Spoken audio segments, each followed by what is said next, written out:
Salut à tous, c'est Pipou, très content d'être sur la chaîne de Sora et très content d'avoir fait ce top 2 à Bordeaux il y a ce week-end.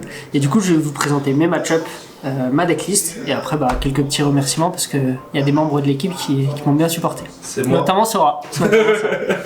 Du coup, pour les match-ups, en gros, en ronde suisse, on avait 9 rondes. J'ai affronté une lime en Go 1 en première ronde. Ensuite j'ai affronté au total 2 aces, un où j'ai Go 1 et un où j'ai Go 2. J'ai affronté 4 IMO. Pareil là j'ai fait 2 Go 1 et 2 Go 2 et ça s'est plutôt bien passé pour le coup. Une Bonnie verte, c'est ma seule défaite de la ronde suisse et un Zoro vert. Et il me semble que c'est tout. Donc ça fait 5 dés gagnés sur 4. Et j'ai 5 dés gagnés sur 4. 9 sur 9. 5 sur 9. Et en vrai, on dit souvent que les match-ups sont dice dépendantes, que ce soit Imu ou Ace. Et au final, en vrai, je pense pas tant que ça dans la méta, parce que contre Ace, on a vous verrez, mais il y a des Atmos. Contre Imu, il y a un plan de jeu que j'ai pas respecté en finale, et du coup, j'ai totalement perdu. Mais en tout cas, il y a un plan de jeu, qui est efficace pour le coup. Et ton top cut du coup? Tout à fait. Mon top cut, du coup, j'ai affronté une lime. J'avais le dé à chaque fois parce que j'ai terminé deuxième de la ronde suisse, donc j'avais le dé même en finale parce que le premier n'est pas allé en finale. J'ai affronté une lime, j'ai gagné 2-1. C'était très compliqué, très serré, même le létal à la fin est passé à 1000 près. J'ai affronté ensuite en quart et en demi-finale 2-0 vert. Là 2-0 free match-up, donc rien à dire de particulier. Non, heureusement qu'il y en a un qui a misplay, mais en gros le match-up est pas si compliqué. On donne beaucoup l'avantage à Green Zoro et en fait je trouve qu'il est plutôt even. Sachant que tous tes matchs en plus étaient streamés, donc je mettrai bien de la semaine. Ouais. Mais tout ton top à part la lime c'était. À part la lime, tout était streamé en effet. Première fois en stream. Impressionnant. Mais... et ensuite j'ai perdu donc en finale contre Imu. J'ai perdu 2-1. Je perds ma première game en Go 2. Bon, je fais quelques misplays, clairement. La deuxième, je la gagne sans misplay. En Go 2, c'est quand même assez facile. Et après, en Go 1, je perds parce que je misplay aussi. Je pense que j'avais le plan de jeu quasiment en plus en main et juste je le respecte pas parce que je pense que j'y étais plus fatigue et même mentalement, je pense qu'il y a un moment, j'ai lâché parce que j'avais un peu balancé la première game. Donc voilà. C'est quand même un résultat de fou. Pas mal.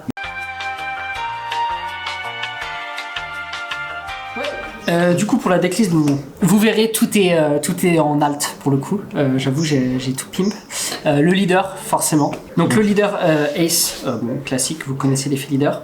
Quand même avant de commencer les Don Gold, Marco qui sont très stylés et du coup qui rentrent très bien en stream j'ai vu. Franchement ils rentrent super bien. Du coup ça fait tout bleu. Ouais franchement c'est très stylé. Après par package si on commence on a les Searcher et Otama aussi qui permet de draw, donc les 4 Garp et les 4 ISO qui sont hyper importants en début de game pour avoir toutes tes pièces pour pouvoir faire tes combos par la suite. On aime bien commencer par un ISO et après suivant ce qu'on cherche on va plutôt jouer Garp. Typiquement si tu cherches une Yamato tu vas aller chercher tu vas jouer un Garp parce que tu peux pas la chercher sur ISO. Mais ça c'est plutôt classique. Je sais qu'il y en a qui rentrent un ISO rouge en plus, j'en ai pas ressenti le besoin. Bon, à part en finale, mais à part ça, en vrai, le deck est super bien sorti. Je le trouve hyper stable pour le coup. Donc, surtout que je trouve que le Garp est quand même un peu meilleur que la ISO. Ouais, je suis d'accord. Je whiff beaucoup plus avec la ISO que le Garp pour le coup. Pareil. Ce qui est hyper intéressant par contre, c'est quand même le ISO, s'il reste sur le board, ça permet aussi quand même de cycler et de trouver des pièces si tu ne les as pas. Mais clairement, oui, le Garp est hyper important parce que en fait tu cherches quand même dessus, tu vas chercher tes pièces clés qui sont les 20 à 8, mais aussi les Newgate ou le Roger. Donc, de toute façon, tout ton core deck après au-dessus de 4. Donc, ouais, exactement. Ensuite, pour les cost 4, en fait, je joue 3 cartes différentes. Il y a donc Pudding très importante en x2. Alors j'adore en x2, je sais qu'il y a des listes qui jouent en x1, mais je la trouve hyper importante. Elle m'a gagné, je pense, 4 ou 5 games, notamment les 2 Ace que j'ai affrontés et la Imu en Go 1. Franchement hyper important pour moi comme carte, que des fois en plus tu peux bounce avec le jeu Zo, ramener et potentiellement effrayer l'adversaire grâce à ça, donc franchement en x2 pour moi c'est hyper important. Atmos, pièce je pense importante dans le miroir, que j'ai jamais joué dans le miroir il me semble, si je dis pas de bêtises, et la seule fois où j'ai joué un Atmos pour bounce quelque chose, il me semble que je l'ai fait 2 fois, c'est contre une lime en top cut et après contre Imu en finale. J'aurais pas dû faire ça, j'aurais dû jouer une Yamato 5. Donc non, je pense que ça reste important quand même dans le miroir. Je l'ai pas utilisé dans le miroir parce que quand j'étais Go 1 sur 4, il a pas joué de Marco, donc en fait ça m'a beaucoup aidé.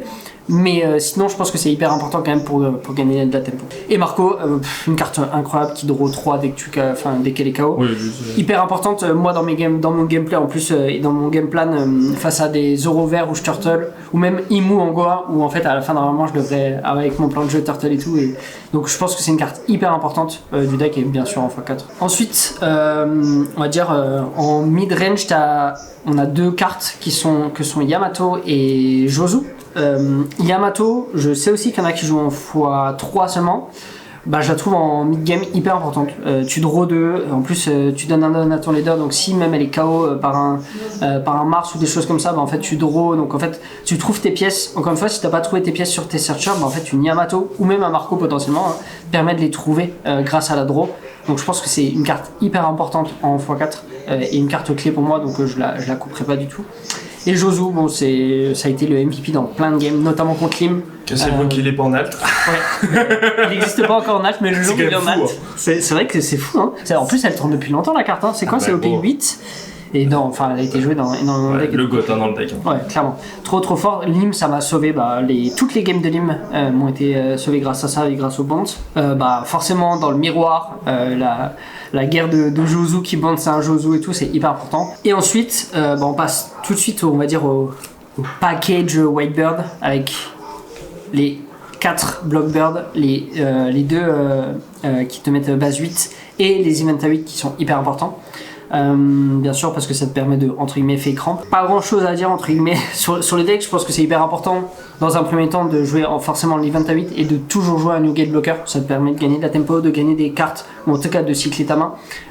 Et ensuite, dès que tu as des bloqueurs sur le board, de te mettre base 8 potentiellement grâce au New Gate. Je me suis très rarement mis base 8, honnêtement, avec l'event.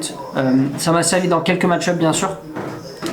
Mais je me mets très rarement base 8 parce qu'il n'y a pas forcément d'intérêt avec l'event de prendre sa vie. Donc très rarement contre un Zoro, c'est quand même assez agressif. Par contre, il y a des fois où c'est hyper important et il me semble que en Top Cut, sur un match streamé face à un Zoro, je me suis mis base 10 à un moment en faisant le combo. Et là, pour le coup, qui était hyper important parce que sinon, je pense que je pense que j'étais hors. Donc, ce combo est hyper important, même face à des moves, des choses comme ça. Si on a tout le board, mais on sait il nous reste une vie, qu'on peut pas aller létal ou quoi. Si tu utilises ça et tu fais le combo, en fait, il pourra jamais venir te chercher base 10 000. Enfin, franchement, c'est un combo hyper important. Et pourquoi pas de taxe à la limite pourquoi pas de taxe en fait, je sais que côté asiatique, notamment, il rentrait le taxe pour Imu. En fait, comme j'ai dit, je pense qu'il n'y en a pas besoin. En ronde suisse, j'ai battu 2 Imu en Go 1, 2 en Go 2. Je pense qu'on a plutôt le match-up, même si en Go 1, c'est vraiment très serré et ils ont peut-être un petit avantage. Mais avec le game plan que j'ai, en vrai, je pense qu'on n'a pas besoin de tag bird. Le 9, il fait quasiment le même effet. Bien sûr, il n'a pas besoin d'utiliser 2 cartes, mais tu gagnes pas tant de tempo, je trouve, avec le tax bird. Donc, pas d'intérêt particulier.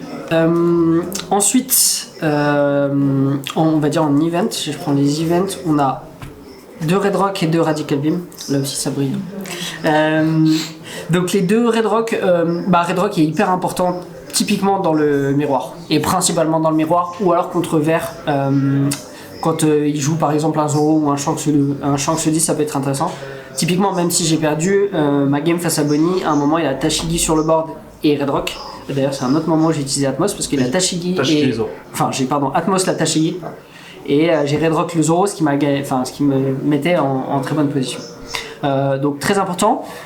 La question se pose même en x3, mais j'aime bien avoir de Radbeam, et si on passe sur Radbeam, parce que au-delà de Zoro, pour lequel c'est un match-up, ça nous aide énormément dans le match-up, ça m'a aidé contre Lim, même si c'est pas beaucoup représenté, parce que j'ai pris, ma première game, j'ai pris 3 tapes à 16 d'un Zoro, et j'avoue que c'était assez compliqué. Mais même en fait, face à des miroirs ou quoi, il y a des setups où c'est hyper intéressant, donc voilà.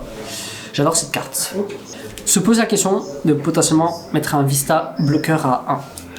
Une autre carte très très importante pour le coup, Roger 10, donc qui te finit quasiment toutes les games sur Imo. Enfin, les games Imo se terminent qu'avec ça quasiment. En miroir, c'est souvent le cas aussi. Zoro beaucoup moins, mais quand même, elle peut être intéressante la carte dans le miroir. Voilà, pas grand chose à dire. Oui, c'est une carte hyper importante et hyper classique. Et après, on finit par 6 Counter 2000 avec quand même une grosse utilité de la Uta. En fait, tu peux jouer un event à 8 sur Didon, tu peux jouer un event à 8 et une Uta, ce qui permet quand même de poser 2 bloqueurs, potentiellement te mettre à base 8000 de bloqueurs. Enfin, ça te donne pas mal d'opportunités et en plus, en termes de removal, c'est hyper compliqué à remove. Un Mars peut pas la KO. Enfin, dans la méta, elle est hyper importante, je trouve, en bloqueur. Et le touch qui permet de potentiellement setup un Roger et de pick ta dernière life pour aller au létal, qui aussi reste très important, je pense. Je dis ça, mais en fait, j'ai utilisé une fois, je pense, dans le tournoi. C'est juste la possibilité de le faire, c'est la possibilité. Déjà suffisant. Je trouve que par rapport à un Josu, pareil Counter 2000 qui a le rush, j'y trouve plus d'utilité, et le Josu, j'y trouvais en tout cas beaucoup moins d'utilité. Donc c'est pour ça que j'ai fait ce choix. Est-ce que tu as des remerciements? En anglais, des shout-outs? Shout-out. 0. Non. Alors, bien sûr, à la team SDS. La Supersonic Dog Squad, pardon. Merci en fait, d'avoir fait tous ces trainings ensemble, d'être, pour certains seulement, venus le dimanche pour le Top Cut. Non, mais merci à toutes ces personnes. Merci même à toutes les personnes de Bordeaux qui m'ont supporté, ou même tous les joueurs, que ce soit français ou même étrangers, qui m'ont supporté même pendant le Top Cut et qui m'ont félicité. Et voilà. Et juste une petite dernière chose, je pensais pas rejouer un jour à One Piece et j'ai été obligé de m'y remettre parce que je coach certains joueurs, et notamment Gaston, je pense qu'il se reconnaîtra, qui avait l'habitude de faire des tops et qui maintenant juste gaze et ne fait plus aucun top. Donc voilà, il fallait que je lui remontre comment top pour que à Düsseldorf il vienne au LCQ, se qualifie et fasse enfin un top en Europe, et même petit spoiler, se qualifie au Worlds. Voilà. Boum.